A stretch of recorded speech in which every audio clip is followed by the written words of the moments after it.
The attic was dim and quiet, a place where time seemed to stand still. The air was thick with the scent of aged wood and forgotten memories, creating an atmosphere that was both eerie and comforting. Dust motes danced in the single beam of sunlight that pierced through a small cracked window. It was as if the light was trying to reveal the secrets hidden in the shadows. I carefully moved through the space, each step stirring up tiny clouds of dust. The floorboards creaked under my weight, echoing the silence that enveloped the attic. Old furniture, forgotten toys, and boxes of forgotten memories lined the walls. Each item seemed to whisper stories of the past, tales of joy, sorrow, and everything in between. I was there to sort through my grandmother, Charlotte's belongings. It was a daunting task, but one that needed to be done. Each item I touched felt like a piece of her life, a fragment of her story. She had passed away peacefully in her sleep a few weeks before. Her absence left a void in our family, a silence that was palpable. Sorting through her things was my way of saying goodbye, of finding closure. My fingers brushed against a small cedarwood chest tucked under the eaves. It was unassuming, almost hidden, as if it was waiting for the right moment to be discovered. It was locked, but the old lock gave way easily with a gentle twist. The sound of the lock clicking open was like a key turning in the door of the past. Inside, nestled amongst yellowed lace and faded photographs, lay a stack of letters tied with a faded blue ribbon. The letters looked fragile, as if they had been waiting for decades to be read. My breath caught in my throat. The sight of the letters was overwhelming, a tangible connection to a time long gone. The envelopes were addressed in a strong, masculine hand to my dearest Charlotte. The handwriting was elegant, each stroke filled with emotion and care. The return address was a military base in Virginia. It was a detail that added a layer of mystery and intrigue to the letters. The date on the first letter was August 12, 1943. It was a time of war, a period of uncertainty and longing. I felt a shiver run down my spine. The letters were a window into a world I had only heard about in stories, a world that was now coming to life in my hands. This was history, my family's history, hidden away in this dusty attic. It was a treasure trove of memories, a testament to the lives that had come before me. I carefully lifted the letters from the chest, handling them with the reverence they deserved. Each letter was a piece of a puzzle, a fragment of a story waiting to be told. As I did, a single photograph slipped out from the bottom of the box. It fluttered to the floor, landing softly on the dusty wooden planks. It was a picture of a young man in a soldier's uniform. His eyes seemed to hold 1,000 stories, each one more poignant than the last. He was handsome, with kind eyes and a shy smile. There was a gentleness in his expression, a softness that contrasted with the harsh realities of war. On the back, written in elegant cursive, were the words, "Henry, forever yours." It was a declaration of love, a promise that had endured the test of time. I settled into a dusty armchair, the letters spread out on my lap. The attic was filled with the scent of old paper and memories, a silent witness to the passage of time. Each letter was a portal to a different era, a different life, and I felt a sense of reverence as I prepared to delve into the past. I carefully opened the first one, my heart pounding in my chest. The envelope was fragile, its edges worn from years of handling. As I unfolded the letter, I could almost hear the rustle of history whispering in my ears. The paper was thin and brittle, the ink faded. It was as if the words themselves had aged, carrying the weight of decades gone by. The handwriting was elegant, each stroke a testament to the care and emotion poured into the letter. But the words, oh, the words were electric. They leapt off the page, vivid and alive, painting a picture of a time long past. I could feel the emotions, the longing, the love that had been captured in those delicate lines. Henry's letters were filled with longing and love for Charlotte. Each one was a love story in itself, a chronicle of a romance that had endured the trials of war and separation. His words were a lifeline, a connection that transcended the miles and the years. He wrote about his days on the base, the camaraderie of his fellow soldiers, and the fear that gnawed at him constantly. The letters were a window into his world, a world of uncertainty and danger, but also of hope and resilience. But mostly he wrote about Charlotte. She was his anchor, his reason for enduring the hardships.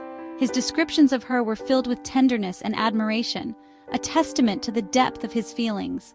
He described her laugh, her gentle touch, the way the sunlight danced in her hair.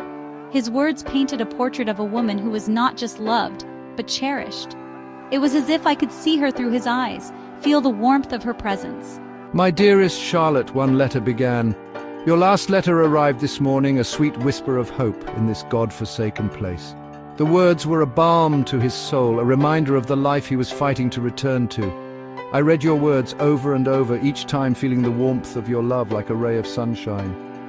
In the midst of the chaos and the fear, her letters were a beacon of light, a promise of better days to come. He spoke of their dreams, their hopes, their promise to marry when he returned home. The letters were filled with plans for the future, a future that seemed so close yet so far away. Emma could almost hear Henry's voice as she read his words. It was as if he was there with her, sharing his thoughts and feelings, bridging the gap between past and present. She could almost feel the depth of his love for Charlotte. It was a love that had endured the test of time, a love that was as strong and vibrant as ever. It poured from every sentence, every word, every carefully crafted line. The letters were more than just words on paper. They were a testament to a love that had transcended time and space, a love that had been whispered across the ages. Night fell, and still I read. I was lost in Henry and Charlotte's world, a world of love and loss, of hope and heartbreak, a world forever changed by war. I found myself imagining my grandmother as a young woman, her heart filled with love for a soldier fighting far away. I had never known my grandmother to be anything but strong and independent, but these letters revealed a different side of her, a woman deeply in love, a woman who had known both great joy and unimaginable sorrow. I wondered about the letters Charlotte had sent to Henry, letters filled with her own hopes and dreams, letters that Henry had carried with him, close to his heart, until the very end. As the night deepened, Emma felt a profound connection to her grandmother. She felt as though she was unraveling a mystery, a love story that had been hidden away for far too long. She vowed to find out what had happened to Henry, to give his memory a voice, to honor the love story that had unfolded in these letters. The next morning I went straight to my computer. The sun was just beginning to rise, casting a soft glow through the window. I felt a sense of urgency, a need to uncover the truth about Henry. I spent hours searching online, trying to find any information about Henry. My fingers flew over the keyboard as I navigated through countless websites, forums, and databases. Each click brought me closer to understanding who he was and what had happened to him. I knew his full name from the letters, Henry Michael Gallagher. The letters were old and worn, but they held a wealth of information. They spoke of a young man full of hope and dreams, a soldier who had left everything behind to serve his country. I knew he had been stationed at a military base in Virginia. The base was a bustling hub of activity during the war, a place where young men trained and prepared for the battles ahead. I imagined Henry there, full of determination and courage, and I knew that he had never returned home from the war. The thought weighed heavily on my mind. What had happened to him? Where had he gone? The questions swirled in my head as I continued my search. I searched military records, online forums, and historical archives. Each source provided a piece of the puzzle, but the picture was still incomplete. I needed more information, something that would give me a definitive answer. Finally, I stumbled upon a website dedicated to documenting the names of soldiers who had been lost at sea during World War II. My heart raced as I realized this could be the breakthrough I had been looking for. My heart pounded in my chest as I typed Henry's name into the search bar. The seconds felt like hours as I waited for the results to load. I held my breath, hoping for a clue, a sign, anything that would lead me to Henry. A single record appeared on my screen. It was like finding a needle in a haystack, but there it was, a glimmer of hope in the vast sea of information. Henry Michael Gallagher, Private First Class, United States Army. The words seemed to leap off the screen. This was it, the confirmation I had been seeking. I felt a mix of relief and sorrow as I read the details of his service. He had been declared missing at sea, presumed dead, in December of 1944. The date sent a chill down my spine. It was a stark reminder of the harsh realities of war and the countless lives that had been lost. The ship he was on, the SS Liberty Star, had been torpedoed by a German submarine in the North Atlantic. The image of the ship sinking, the chaos and fear that must have ensued, played out in my mind. It was a tragic end to a brave soldier's journey. Emma's heart sank as she read the words on the screen. The reality of Henry's fate hit her like a wave, overwhelming and inescapable. She had hoped for a different outcome, but the truth was undeniable.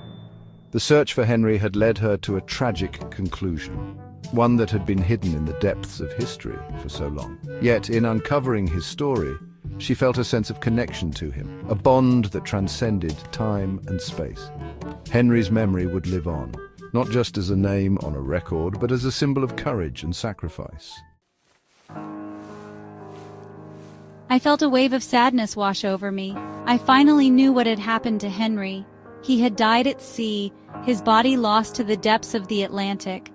I imagined the fear he must have felt in those final moments, the cold, dark water closing in around him. I thought of Charlotte waiting for him to come home, her heart filled with hope that he would walk through her door any day. But the letters stopped coming. The telegram arrived, informing her that Henry was missing in action. I pictured my grandmother, young and beautiful, her heart breaking with each passing day, each unanswered prayer. Emma closed her eyes, trying to comprehend the depth of Charlotte's loss. She had never known the fate of her beloved Henry. I had lived my life with a heart full of unspoken grief, a love story forever unfinished.